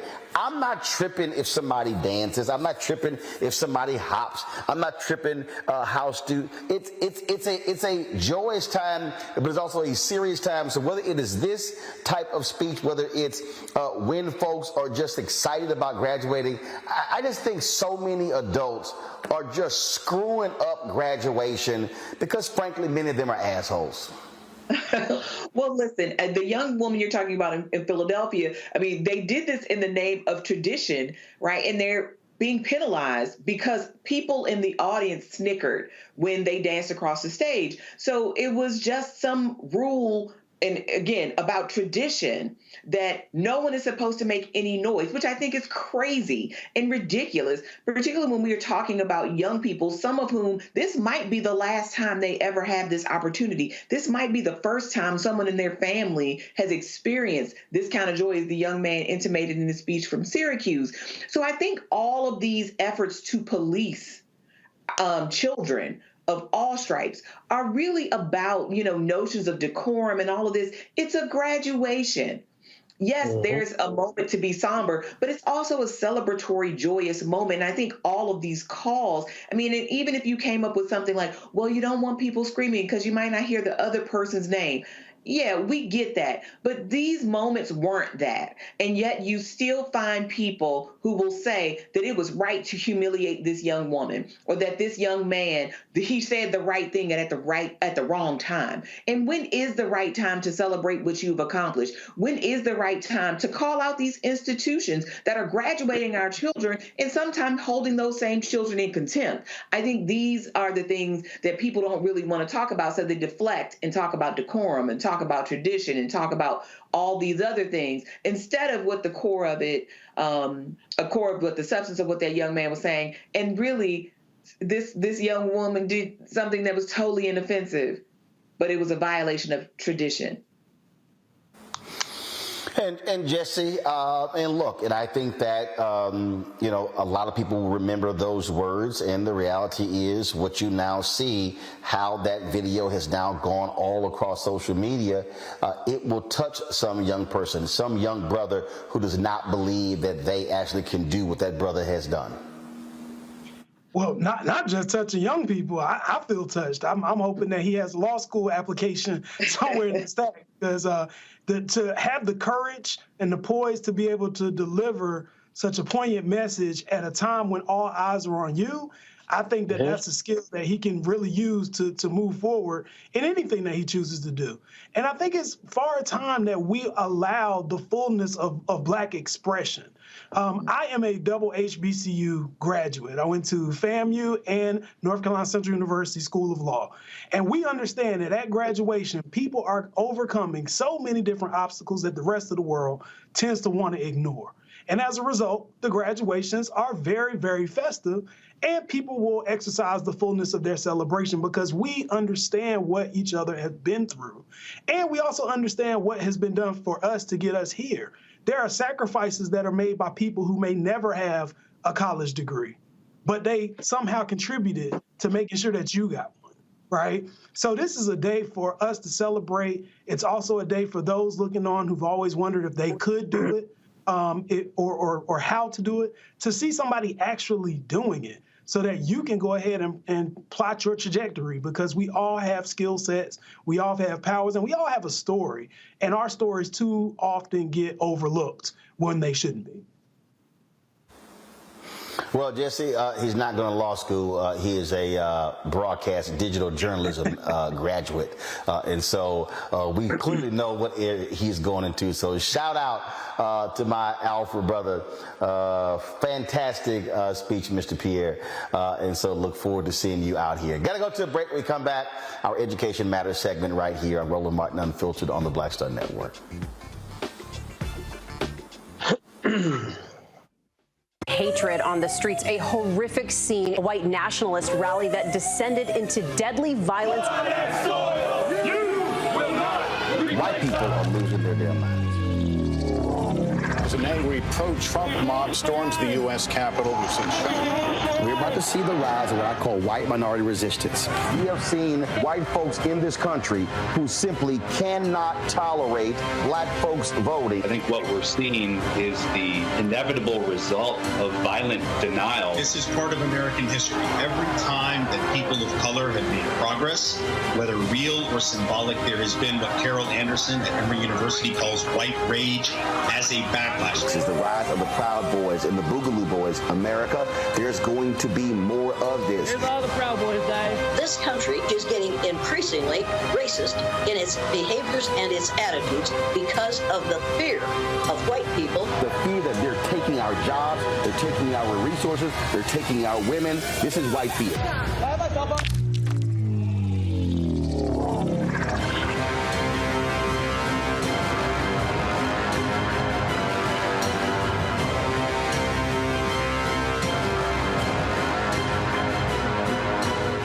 Black Star Network is here. Oh, no punch! I'm real revolutionary right now. Thank you for being the voice of Black America. All momentum we have now, we have to keep this going. The video looks phenomenal. See, there's a difference between Black Star Network and Black-owned media and something like CNN. You can't be Black-owned media and be scared. It's time to be smart. Bring your eyeballs home. You dig? Hey, what's up, y'all? I'm Devon Franklin. It is always a pleasure to be in the house. You are watching Roland Martin Unfiltered. Stay right here.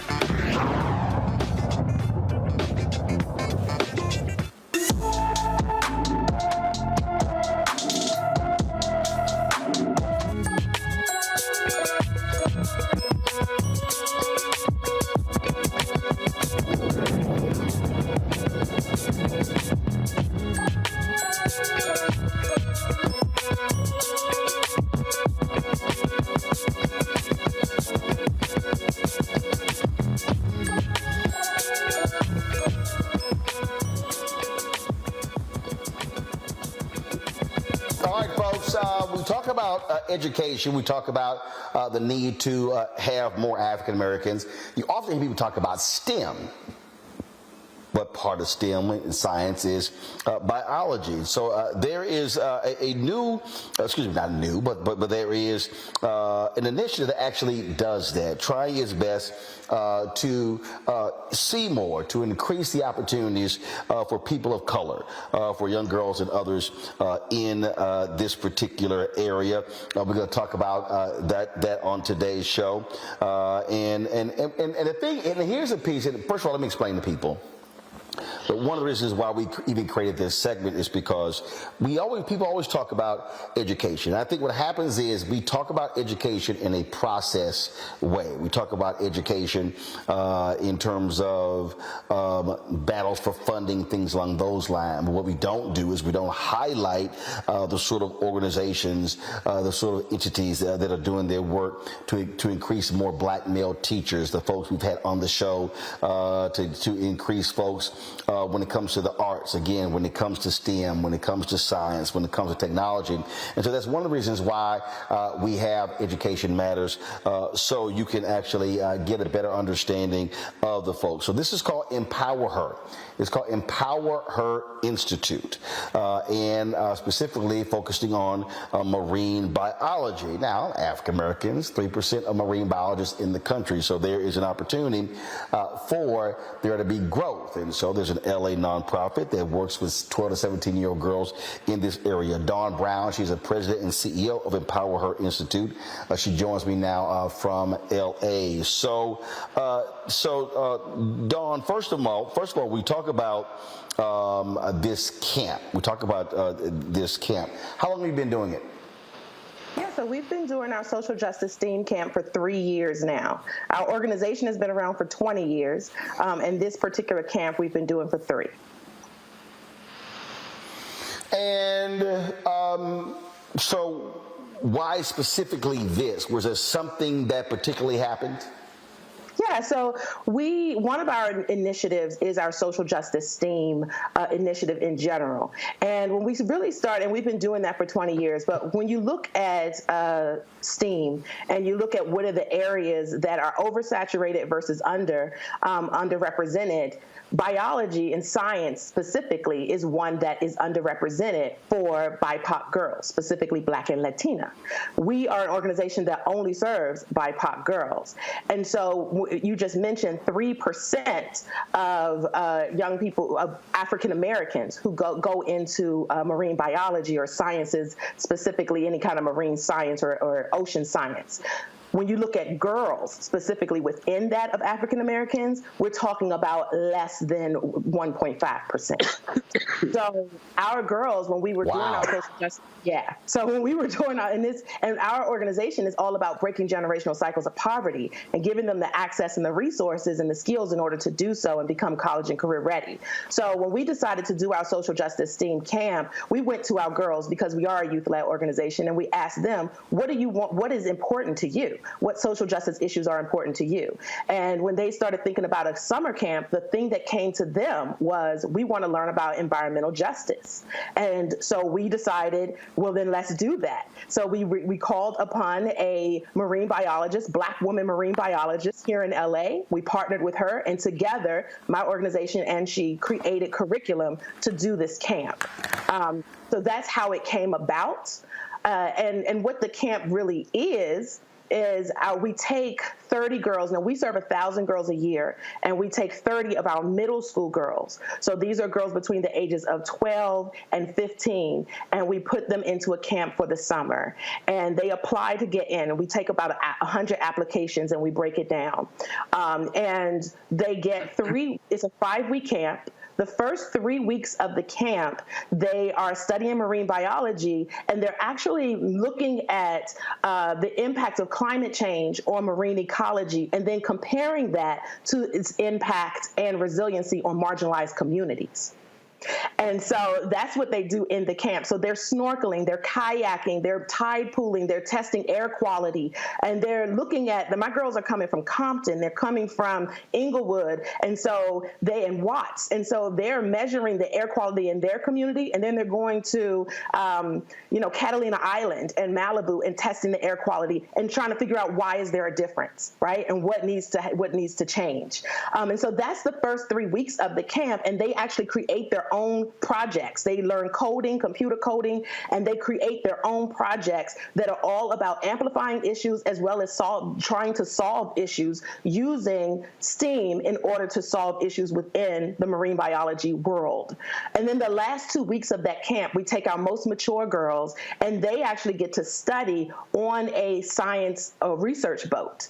And they learn how to scuba dive, and they end up getting their scuba diving certifications. So this camp is the first and only of its kind in the country. We're taking Black and Latina girls, and the majority of the girls in our program are Black for this camp. And we're talking about 12 and 13-year-olds who are certified in scuba diving by the time they finish.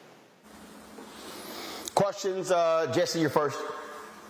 Well, first of all, this sounds like a phenomenal opportunity, and I'm glad to hear that somebody is engaged in this space and helping people in our community get exposed to it. I'm really curious about what got you into this space. Yeah, like I said, it was really the girls. They wanted to learn this. We have a social justice STEAM initiative, and when I came into the organization, we were focusing on STEAM, but we weren't looking at it from a social justice perspective. 96% of our girls live at or below the poverty level. We serve 1,000 girls a year on a weekly basis. Why are we not looking at STEAM and saying, how can we utilize that in order to address the issues that are important to our community? And so that's the component that I brought into it, and that's also my background is in social justice, specifically looking at the intersection of race and gender. And so that's how we sort of brought about this program in general and this camp. And then really the girls themselves, like I said, they were the ones who said, we want to learn about environmental justice. And the way my crazy brain works is my brain said, well, why not do marine biology? Because there's less than 1.5% that are Black girls, and it's a lucrative career. We want to break generational cycles of poverty. We can't do that unless we are helping them get careers and jobs in which they can do. And what's wonderful is that we do partner with USC. And so we partner with USC. They stay on the college campus and live in the dorms at USC while they're doing this. And that also creates a gateway for them to actually get accepted into a private university, one of the best in LA, in the country, to study this long term. Niambi. Hi, I really appreciate this. This is really interesting. One of my best friends, that's what her daughter wants to be, a marine biologist, and will be going to college this year. And I'm sure a program like this would have been really helpful. So what would you suggest to folks who want to expand this program and do it maybe on the East Coast, or for people who can't, get to a California? How do you even start this work? Yeah. So we actually, I would say one thing is to really, it's important to find a university to partner with. And it needs to be a university that has the kinds of resources and access, and that they are willing to truly partner with you and allow the girls to have to have access to those resources. And so that would be number one. And then the other part of it is find yourself a marine biologist woman who wants to support you in creating the curriculum in order to make this happen. We were quite blessed that we are working with Dr. Dejana Figueroa, a Black woman who is an amazing marine biologist and STEAM teacher. That's going to be the two most important things. And then the third is to make sure that you're listening to your girls, listening to the young people and finding out what they want, because you can't create a program without really meeting their needs. And you can only learn about their needs by listening to them. Our goal is to expand this program. So in the next 2 years, we will be on the East Coast. But right now we are, only here in LA. Thank you. Matt? Well, first, as a shameless plug, I'll say I teach at Texas A&M Corpus Christi, which has a renowned marine biology program. So hopefully expand down here at some point. But to that end, my question was going to be, for further iterations of the camp, do you have other ideas or other areas of STEAM that you intend to not only expose the girls to, but maybe do similar partnerships in other areas like engineering or other aspects of STEAM? What are your plans in that respect? Yeah, actually, we have some girls right now studying aeronautical engineering in college. I love that. Girls from Compton. I love it so much. But social justice STEAM is important to us in general. And so we do several different programs. The summer camp right now is the marine biology camp, because it is, so unique and no one else was doing it. When you look at coding, it's so oversaturated right now that was an area that we decided we were going to teach our girls coding, but we're not going to put a huge focus on that. And we're really trying to look at areas where we are underrepresented so that they can really get the big checks, right? And make real impact. And so engineering is definitely one of those things that we are, we have as a part. Robotics is a part of our program. And so all of those things do come into it. And the girls decide the social justice issues they want to deal with. So they've talked about school shootings. They've talked about gun control. They've talked about race and they've talked about abuse. And then we create programs around what is important to them. So yeah, we're introducing various types of STEAM into our work and doing that, throughout the year with the girls. And really it's about finding the right university. So if Texas A&M wants to partner, we can have that conversation, and that makes it easier for us to make that expansion and make it happen, to bring that program for your young people in the summer. All right, Dawn, where can people go to get more information? So you can go to our website, which is empowher.org, EmpowHER.org. And you can learn all about our organization as well as this particular camp. All right. Dawn, we appreciate it. Thank you so very much. Thank you. Have a good one. Thank you very much. Let me also thank Jesse, Nyambi, and Matt for being on our panel today as well. I appreciate it. Thank you so very much. Folks, tomorrow in Houston at the Power Center, 12 to 4, we are going to have our Juneteenth 2023, the Future of Black Economic Freedom panel taking place. We've got some fantastic panelists who are going to be there. Houston Mayor Sylvester Turner will be there.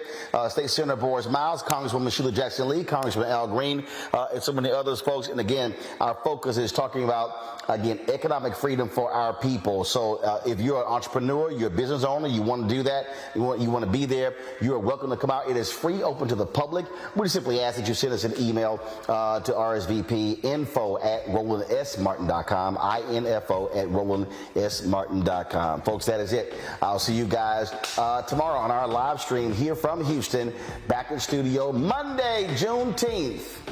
Be sure to have a great weekend. Holla!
I'm real revolutionary right now. Support this man, Black Media. He makes sure that our stories are told.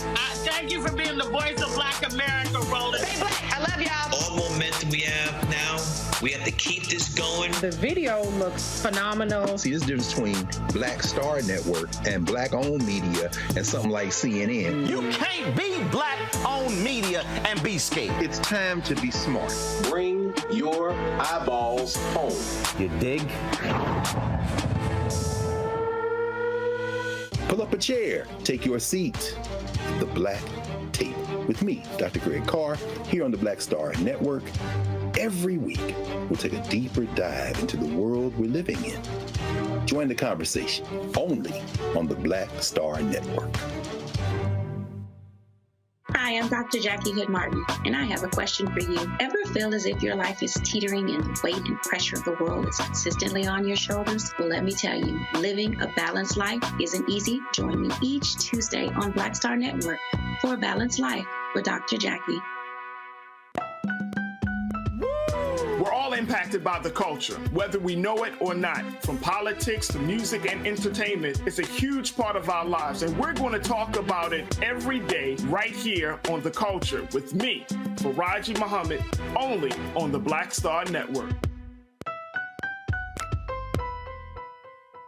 I'm Deborah Owens, America's Wealth Coach, and my new show, Get Wealthy, focuses on the things that your financial advisor and bank isn't telling you, but you absolutely need to know.